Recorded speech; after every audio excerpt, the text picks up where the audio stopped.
A blessed Wednesday evening po sa ating lahat. Inaanyayahan ko po kayong yumuko at magpauna po tayo sa ating panalangin. Yes, Lord, hallelujah, Panginoon. Ikaw ang Diyos na mabuti, Diyos na hindi nagbabago, Diyos noon, ngayon at magpakailan pa man. Hallelujah.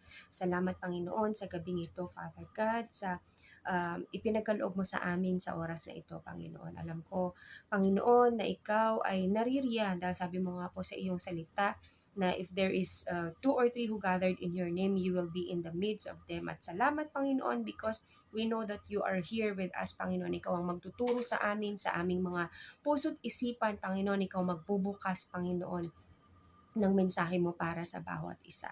Salamat, O God.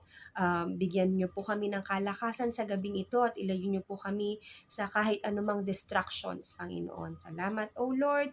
Naway kami po ay iyong i-bless sa gabing ito, Panginoon. Ito ang aming dalangin sa pangalan ng Panginoon Jesus. Amen at Amen. Ang nais po ng ating Panginoon na i-share ko sa inyo ngayong gabi ay mula po sa Ephesians chapter 4 verse 22 to 24. Sabi po doon, you were taught with regard to your former way of life to put off your old self which is being corrupted by its deceitful desires, to be made new in attitude of your minds, and to put on the new self, created to be like God in true righteousness and holiness. Sino po ba dito ang naka-experience sa atin na makatira sa isang old or ancestral house? Iyan po ay isang extraordinary and remarkable po sa bawat isa, 'di ba? Sa ngayong generation po, medyo uso na ang mga modern houses at mga condo, so mga building na po siya. Kaya po minsan yung iba ay hindi na po iyan na-experience. Ancestral house po are very memorable to each member of the family po, 'di ba? It's either brings good, sad memories or bad, 'di ba? But in the long run po, if gusto mo pang mamalagi or tumira doon habang buhay, hindi na siya ganun ka-functional. But of course, if we can afford naman po to reconstruct or renovate the house to preserve it, why not po, 'di ba? For improvement, para po sa better function, 'di ba?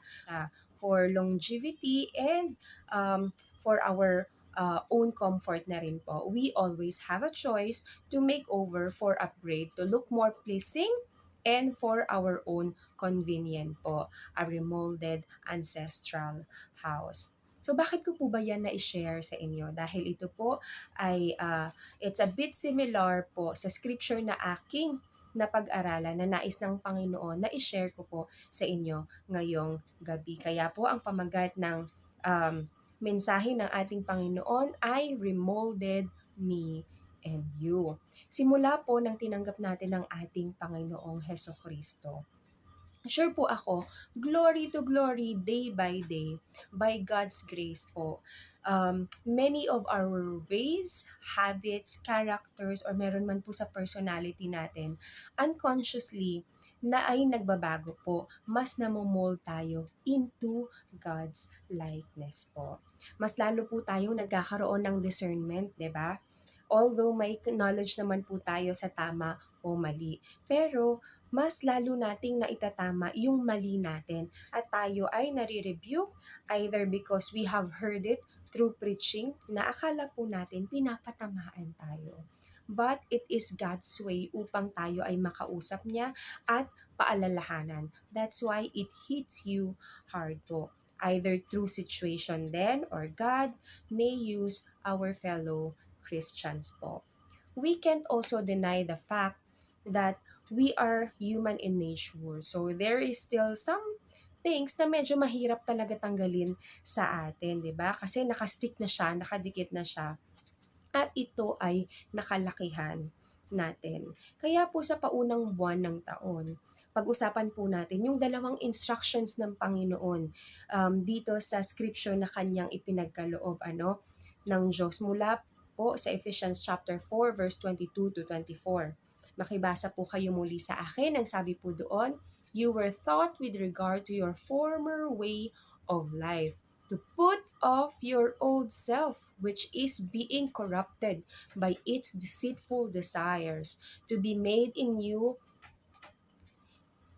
in attitude of your minds, and to put on the new self created to be like God in true righteousness and holiness. Ano pong pauna niya doon? Sabi, put off your old self, which is being corrupted by its deceitful desires. Kaya ang number one ko po, sabi, escape from our old ways of livings. Say a big goodbye na po to your old self, di ba? Mag-farewell na tayo sa dating tayo. Let's be realistic po.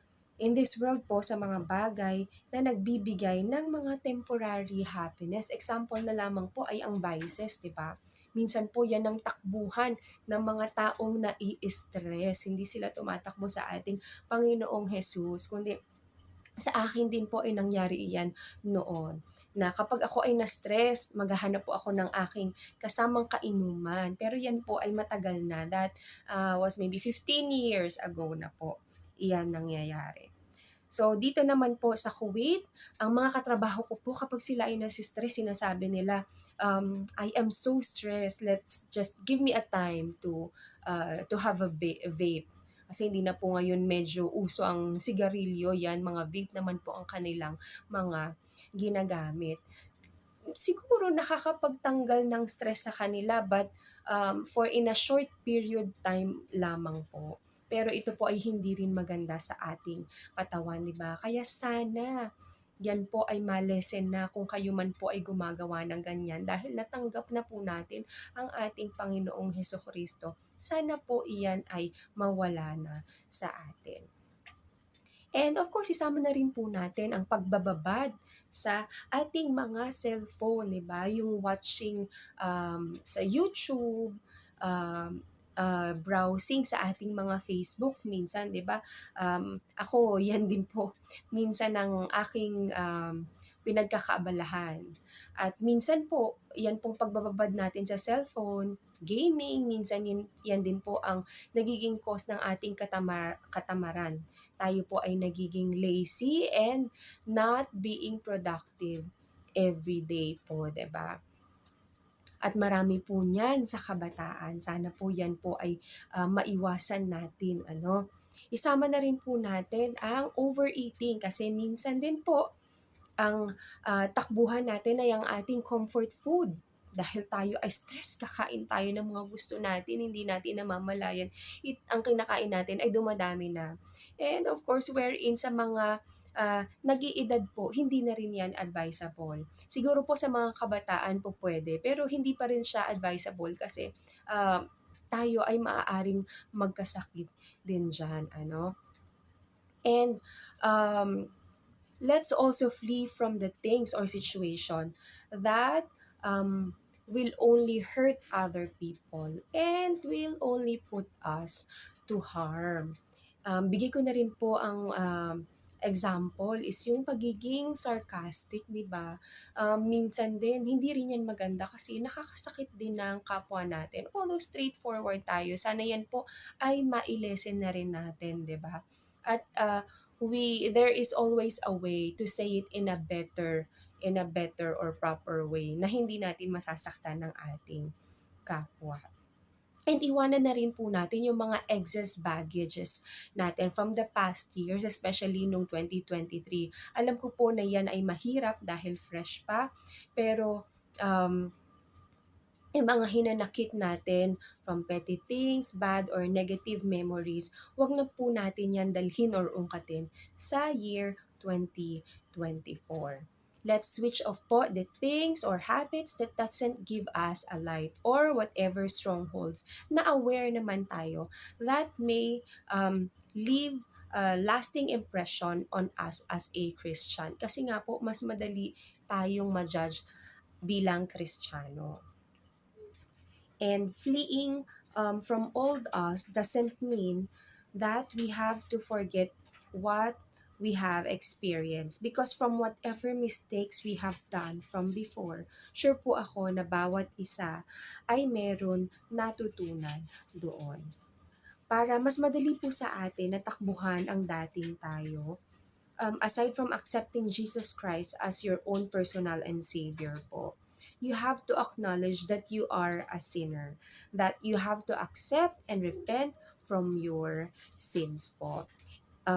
Repentance means po, it is a change of mind that leads to actions, a radical turning away from sinful course to God. Sabi nga po sa Romans chapter 12 verse 2, sabi doon, do not conform any longer to the pattern of this world, but be transformed by the renewing of your mind. Then you will be able to test and approve what God's will is, His good, pleasing, and perfect will. At ang ikalawang instruction naman po, ang sabi doon, di ba? Made new in attitude of your minds and to put on new self created to be like God in true righteousness and holiness. Kaya ang number 2 ko po ay welcome to new me and you. Na-realize niyo po ba kung bakit nauna yung scripture na put off your old self, which is corrupted by its deceitful desires? Kasi nga po, hindi naman natin mawi-welcome ang bagong tayo kung hindi po natin accepted na meron tayong pagkakamali noon. Kung akala natin na lagi tayo ay tama, paano po natin mababago? Hindi po ba? Kung last year po ay meron tayong mga list of where to go at mga desires po natin at meron pa pong hindi na tick, let's work on it this year po. Kung wala naman po sa listahan natin ang na ma-achieve ang fruit of the Holy Spirit, isama na rin po natin ito sa ating mga listahan. And itik mo na rin po doon kung ano man yung meron tayo. Kung partially lamang, pwede din naman nating ilagay yung percentage lamang Like for example po, love, check na tayo dyan. Joy, maybe 50%. And yung peace po, 50%. Self-control, 50%. Patience po, 70%. Kindness, check na po tayo dyan. Goodness, check. Faithfulness, maybe 60% po. Kasi minsan po may mga pagkukulang din tayo or ako. What else? Gentleness po. Check na rin po dyan. At if yan nga po ay hindi pa po napapasa atin ng 100%, i-claim na po natin yan lahat this year 2024. And kung tingin nyo po, kulang pa ang effort natin para sa ating Panginoong last year, idagdag na rin po natin yan sa ating listahan. Let's work out on it po. Reading Bible, being more prayerful, 'di ba? Devotion. Kung yan po ay kulang, yan po ay isama natin sa ating mga listahan. Let us live to be a better person than last year po. Na yan naman po talaga ang desire ng ating Panginoong Diyos Ama. Yung mag-progress ang kanyang mga anak. Hindi pababa ng pababa, di ba? Dapat pataas ng pataas.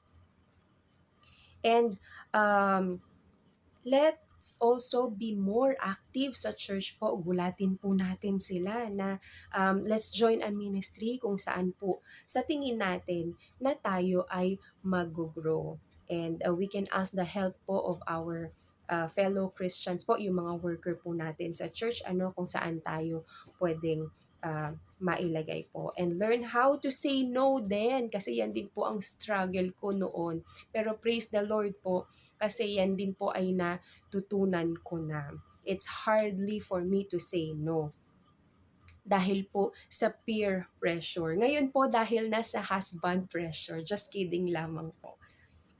And minsan po, if you don't know how to say no, it may build a relationship sa inyong mga friends, sa others, pero sa iyo, 'di ba? Parang minsan alam mong medyo nahihirapan ka na. So you have to learn to say no. Kasi hindi rin po maganda na ikaw nabibigay mo you're trying to please somebody else pero yung sarili mo hindi ka naman pala happy, 'di ba? So now be more grateful din po in year 2024 sa mga maliliit na bagay so that you will be able to see or find a bigger blessing for year 2024 po. And aside from writing po your goals and desires, why don't you write also the things that you think that is undesirable ways of yours po. It is also a self-check kung meron nga po bang nagbago sa atin. If you really flee from your old self, 'di ba? At i-recheck din natin ito ulit quarterly if meron pong pagbabago sa ating mga buhay. And at the end of the year po, ipakita nyo po sa amin or kahit sa inyong sarili na lang po, yung before and after, 'di ba? At yan po ay patunay sa kabutihan ng ating Panginoon. Yan po ay patunay or isang testimony na talagang merong pagbabago sa ating mga buhay dahil sa ating Panginoong Diyos. At kung yan po ay desire ng ating mga puso at pinapanalangin po natin sa Kanya, yan po ay Kanyang ipagkakaloob. Magbibigay na lamang din po ako ng dalawang example sa Bible, no? Those people or character who was bad that became good nung nakasalamuha po nila ang ating Panginoong Hesukristo. Si Zacchaeus po, for sure po, kilalang-kilala niyo yan. He is a tax collector po who's known to be a sinner kapag tax collector, 'di ba?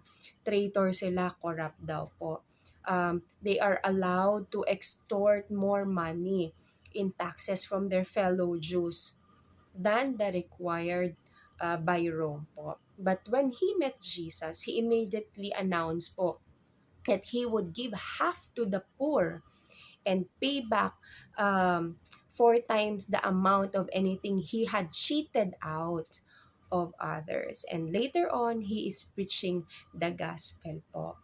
And ganun din po si Saul or Paul, well-respected Pharisee po siya who's having approval for the stoning of Christians to destroy early church po. And he dragged women and men to put them into prison. But when he turned to Jesus, nakulong po siya at kahit anuman pong nangyari doon sa kanya sa kulungan, nanatili pa din siyang mag-share po ng salita ng ating Panginoong Diyos. Sabi nga po sa 2 Corinthians chapter 5 verse 17, therefore, if anyone is in Christ, the new creation has come. The old has gone, the new is here. Diyan na po tayo nagtatapos. Happy New Year po sa bawat isa. I-welcome po natin ang ating remolded me and you. Welcome to new me and welcome to new you. God bless po at see you po ulit next Wednesday.